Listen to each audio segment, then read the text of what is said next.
All right, that little thing is heavy. I gotta modify it. It's for feeding that second hopper that I modified down at the scrapyard.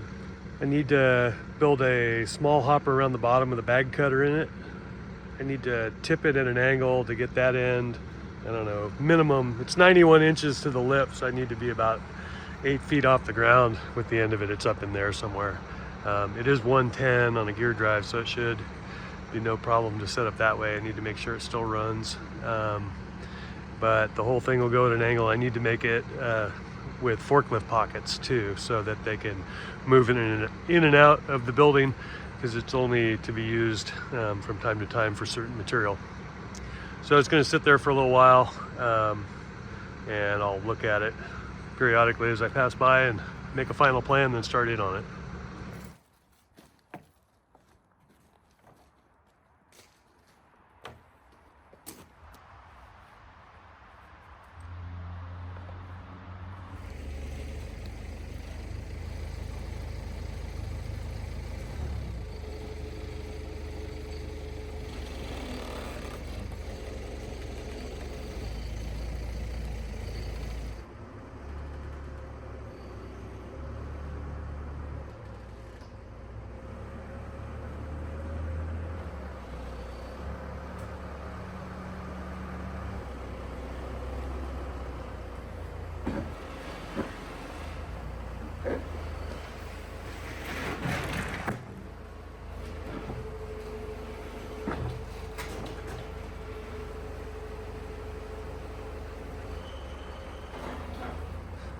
All right, so I got to modify it. We know that.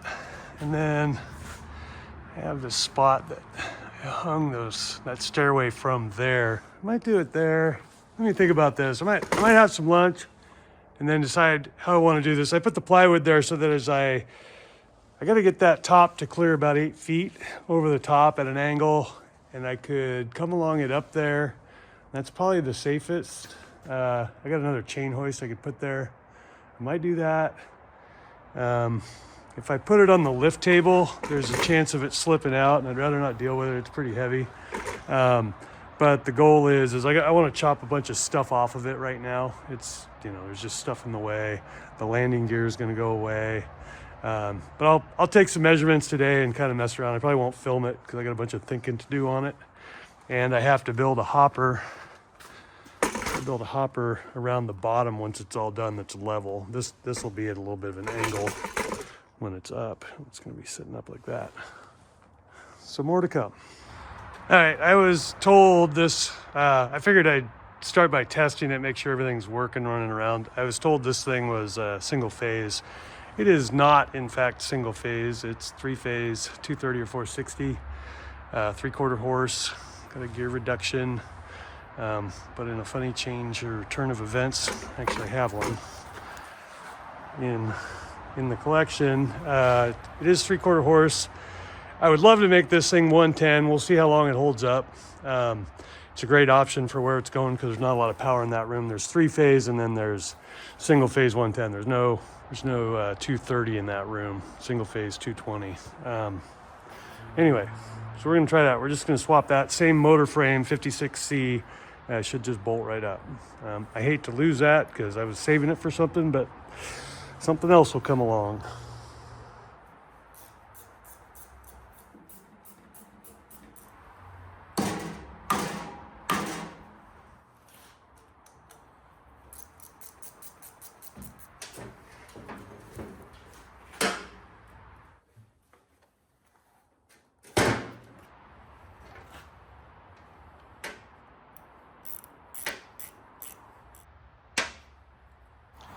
All right, that's coming apart, but man, does it stink in there. It's got a bunch of old gearbox seals leaking, a bunch of old gear oil rotting in there.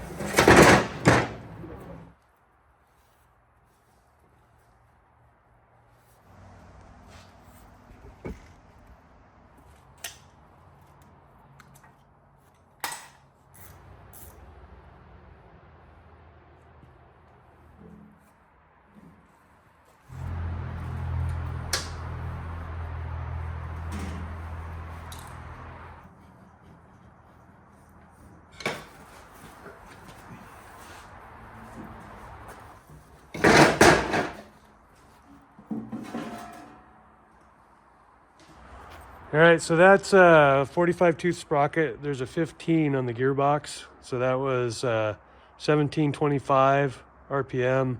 So if I go into it straight with that motor without taking off that other little gearbox, 1725 divided by 3 or 20 is 80. I think it said 86 when I looked at my calculator.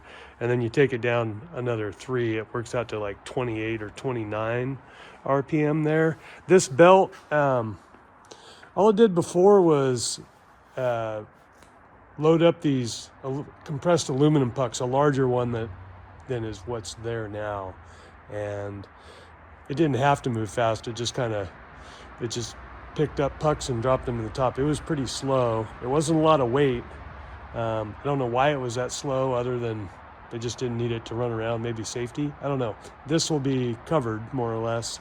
So I think I'm just to see if it trucks around. When I looked in here, the key was half sheared off. So I think I'm gonna try to get that out and then just stick the new 110 motor on there, 120 motor, and just see if it'll go around, and then we can work out any problem later. I just want to get it going before I spend a bunch of time, modifying it. I know we can get it going. I just want to get it going before I modify a bunch of it. All right, here's the good end of the key, and then I don't know if you can see it, but it was offset. It was just starting to shear halfway down. It's not necessarily because it was overloaded. It almost certainly in this situation is because of all that chain slack. So when the motor starts up, it winds up with no load, really no load on it, no drag at all, and then comes to an abrupt halt when the chain comes tight, and that will create tension in the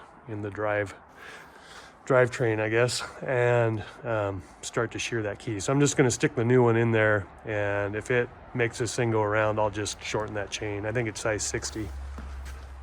3/4 of an inch center to center on the pin. 6/8 is size 60.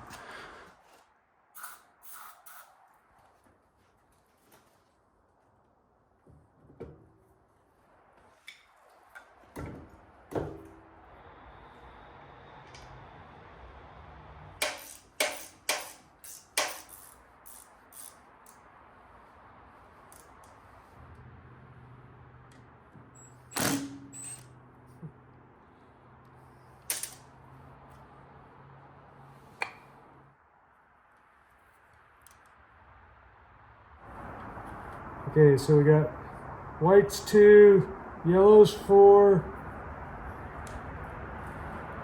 black is 5, so that'll be 1 from this group, so the other one must be the red. Blue's 1, so the red and the black change.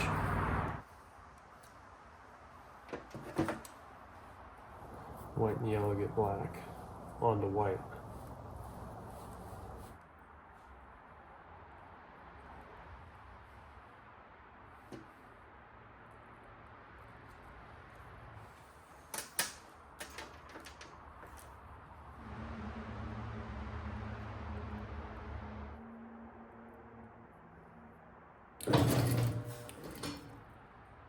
Belt's jammed. At least it's going the right direction. We know it's going to work. We can still slow it down. So let's look and see if we can find something wrong with the belt. I think I got a guard under here that's jamming into one of the teeth.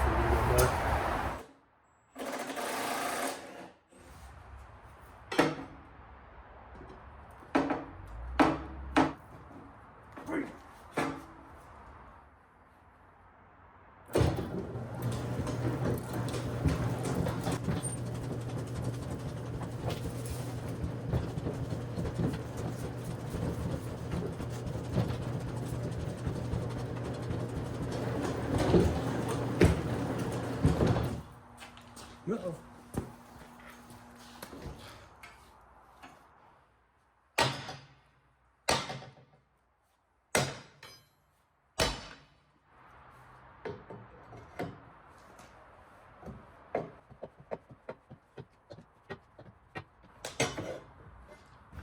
Something else jammed there at the end too. I don't know if that was it.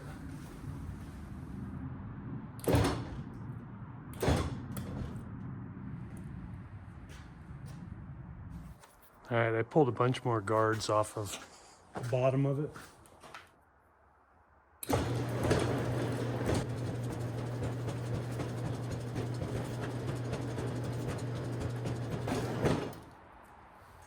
There's a Lazy Susan on the bottom of this thing. It used to sit on the floor underneath the outfeed of the old pucker, and then the wheels that you saw broken off on this thing there, it would pretty much stay stationary there and rotate when you shoved it one way or the other.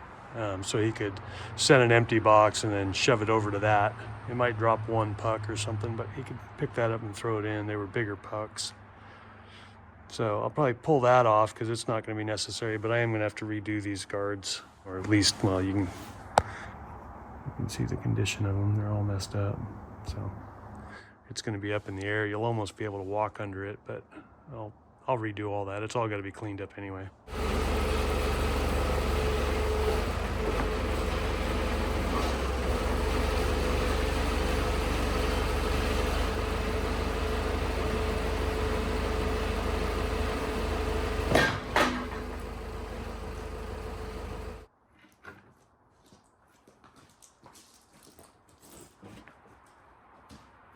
That whole plate was held on with Tech screws. Kind of weird. I suspect an inside job. Let's see. It's working. It works. It will work. It can work differently if we put a different reducer on it or put that other one back on. I'll leave that up to the maintenance department. So I'm going to work on getting it supported up there, and then so I can chain hoist it up, and then the plywood's there so it drags in. It doesn't hang up in the gravel. And then once I get it somewhat supported, I could probably reach over the top and put it on a jack stand for now, hook it up to that up there, and then I can start torching this stuff off.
really talk a lot about the tools and stuff that I have. This came from an auction, a local ironworks when we went out of business, and I think I paid $1,200 for it online.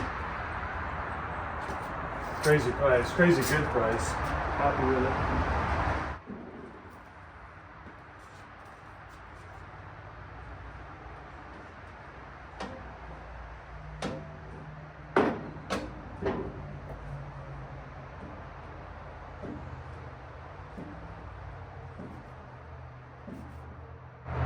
We'll say it bends a little bit differently than like a sheet metal brake. Like right here, I don't know, let me look at your angle. If you look at it, it doesn't quite look like it's 90 up. I might go a hair more.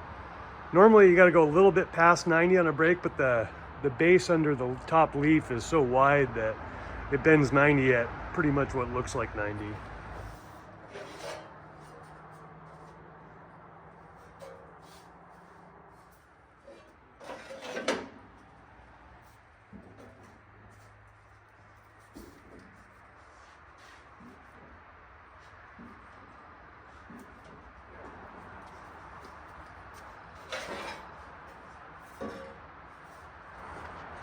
All right, so this is the front edge of the top leaf, and this is, I don't know if you can see it, there's this outside left-hand line here. This is a stiffener on the bottom leaf, or the operable leaf, and this is the front edge of that leaf.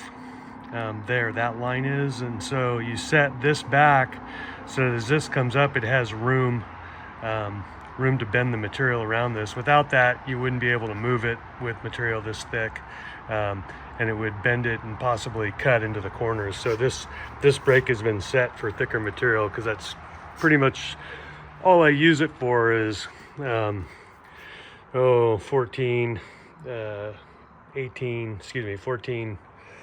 12, 10 gauge, stuff like that. I usually use the bigger brake for the thinner stuff, or the longer brake. It's lighter weight, but it's pretty accurate. All right, let's bend this other one.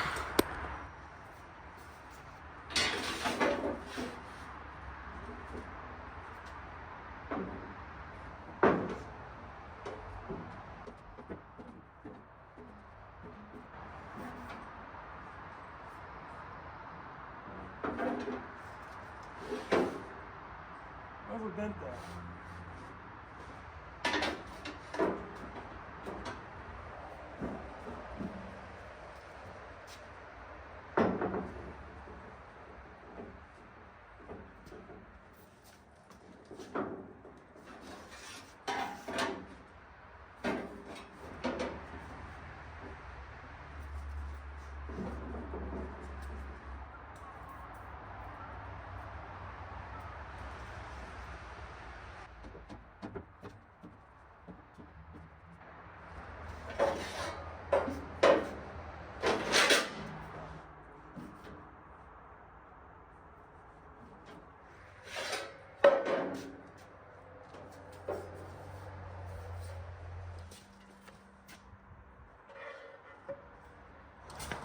All right, I probably should have measured this. This is how I intended to bend this piece. So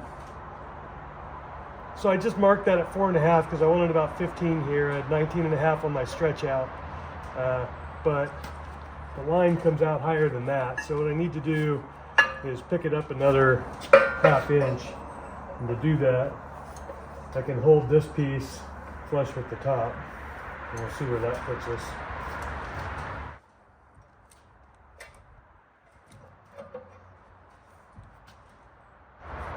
So the chute was at an angle of 43 degrees. So the angle on this would have to be 2 degrees more than the 45. So 47.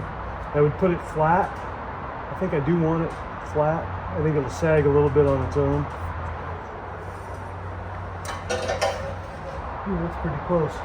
Tiny bit more.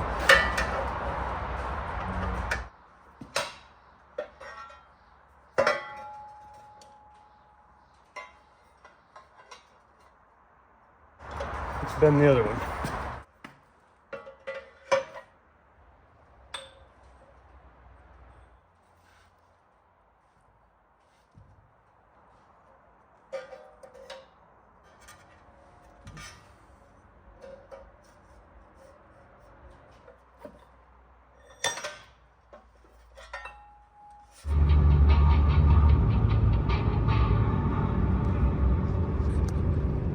Here's the secret to a good hummus. Here's the secret to a good hummus. So you want to make sure that on your garbanzo beans, I like to use the canned garbanzo beans. Yeah. Wash them off really good. But before you do any of that stuff, you know, you have your little mixer. I've got like one of those little ninjas. Yep. It's perfect for making a one can batch. I got one hummus. too. I got one of those too. You put in your tahini, you put in your lemon juice, you put in your garlic, your spices. A lot of times they say to use cumin. I like using smoked paprika. Oh. It gives like a kind of a smoky kick to it. You always want to mix up all of your wet ingredients and your spices first, so it really blends well. It's gonna mix. And then you put in your beans because you get a better product at the end. Okay. And then after you're done mixing it all up, you want to give it a shot of really nice olive oil just to kind of give it that little bit of creaminess. Smooth. Yes. I'm gonna go home and make that. It sounds good. Thanks, Randy. Now you can make my project first. All right, we're back down here. This noisy little place. It was built got installed.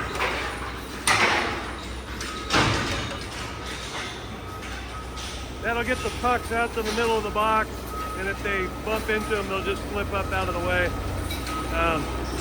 Chutes are empty right now. They're gonna run it. I'll see how long it takes to fill up. I might have a little issue with them hanging up here, but I don't know. We'll see.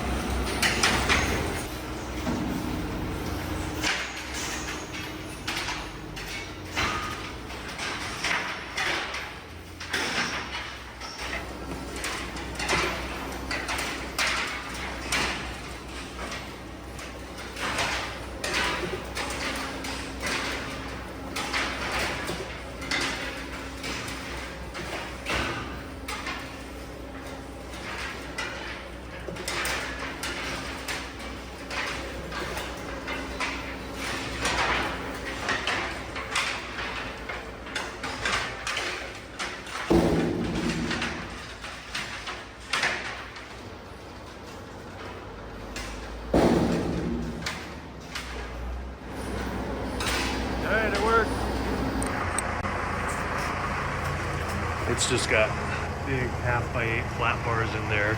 And this channel is pretty heavy. And it's just a 3-sided box. So anyway, that's what we're working on right now. I think the first thing I'm gonna do is, yesterday I straightened out all these belly pans for there. I have to cover that up. I can't leave that open. So that's what I'll do. They're pretty much straight. I'll figure out, I got some heavy duty self-drilling, tapping hex bolts that'll make short work of that. So we'll run those in, get the slime job out of the way, and then start working on the hopper and the sides. Oh, and I also have to add in a chute up here that it falls off and will direct the material into the hopper when this is placed over it. So I got a little bit of work to do. I don't think I'll have it ready by Monday. It's Friday today. We'll just see how far we get. All right, that's enough talking.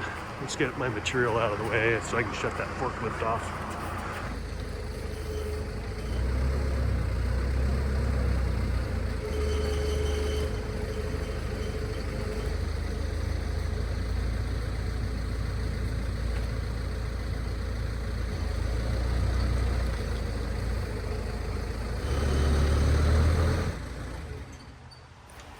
Okay, I'll be able to grab those if I need them.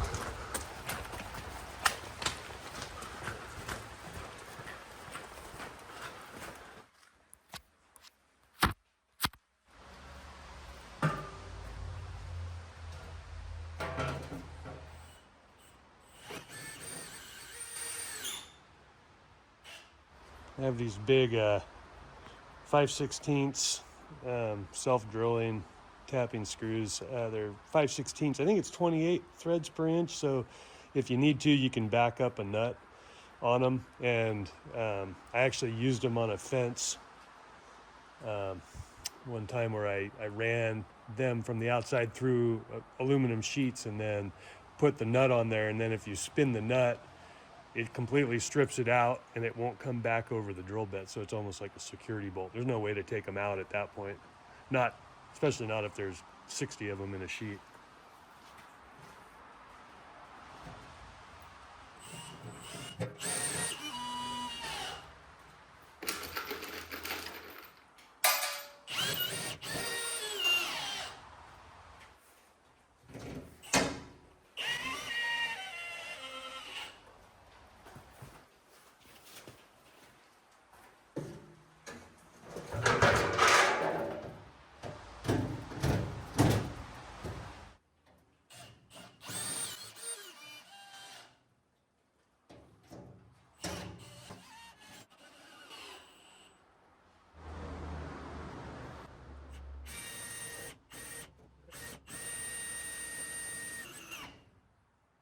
Rocky, you suck.